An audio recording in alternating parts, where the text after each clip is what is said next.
Mr. Greedy by Walter Hargreaves. Mr. Greedy liked to eat. In fact, Mr. Greedy loved to eat. And the more he ate, the more fat he became. And the trouble was, the fatter he became, the more hungry he became. And the more hungry he became, the more he ate. And the more he ate, the more fatter he became. Y'all get the idea.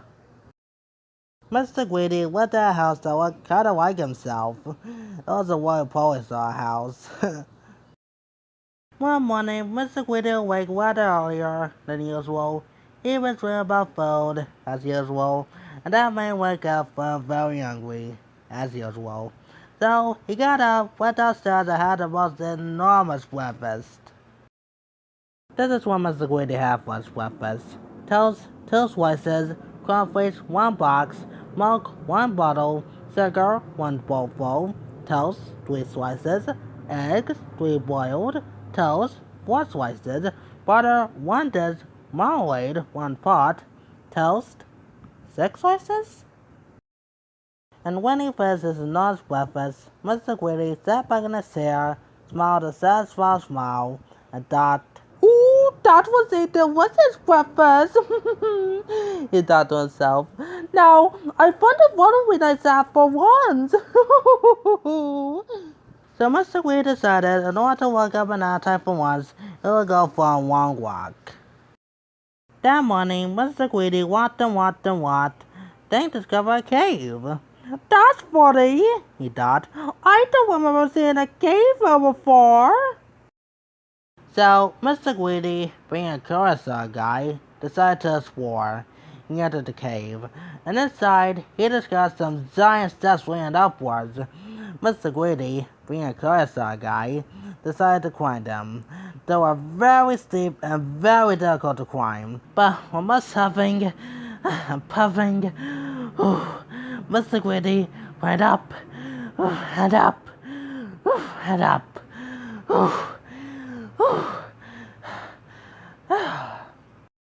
At the top of the steps, Mr. Greedy came to a door. It was, without doubt, the biggest door Mr. Greedy had ever seen. It wasn't quite that.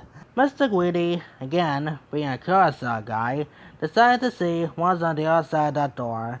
So Mr. Greedy squeezed himself through the crack in the door, and there before him was an amazing sight: the biggest room in the whole world.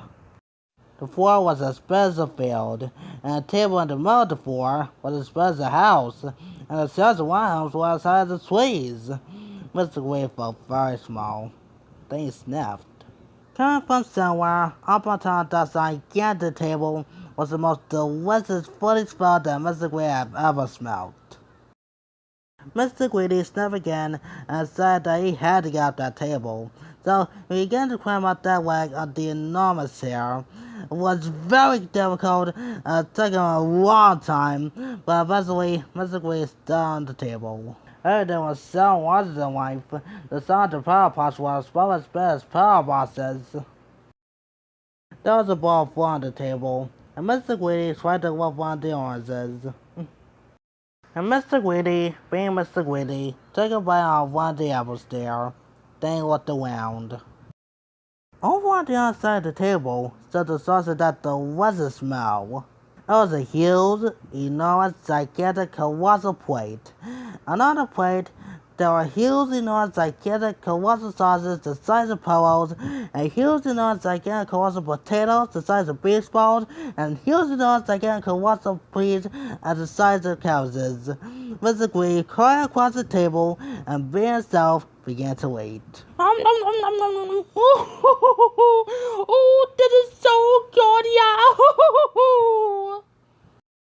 Suddenly, a sound fell across the plate, and Mr. Greedy found himself being picked up by a giant hand and looking into the eyes of a live giant. "And who?" thought the giant. "Are you?" Mr. Greedy was so frightened he could only just manage to squeak his name. "Oh, Mr. Greedy!" he squeaked. The giant laughed a thunderous laugh. Greedy by name and greedy by nature, he bellowed. Well, I think, Mr. Greedy, that you need to be taught a lesson. And what a lesson, let me tell y'all. Desire made Mr. Greedy a evident that heals the North's gigantic colossal privilege. When he finished, Mr. Greedy felt so sick as if it was busted any minute. Oh. No, said the giant in a much quieter voice. Do you promise not to be greedy again? Yeah, moaned Mr. Greedy. I promise. Very well, said the giant. Then I'll let you go. So Mr. Greedy climbed down from the table and went out through the door, feeling very fat and extremely miserable. Oh. And do y'all know something? For that day to this, Mr. Greedy kept his promise. And do y'all know something else too? Mr. Greedy doesn't look anything like himself anymore.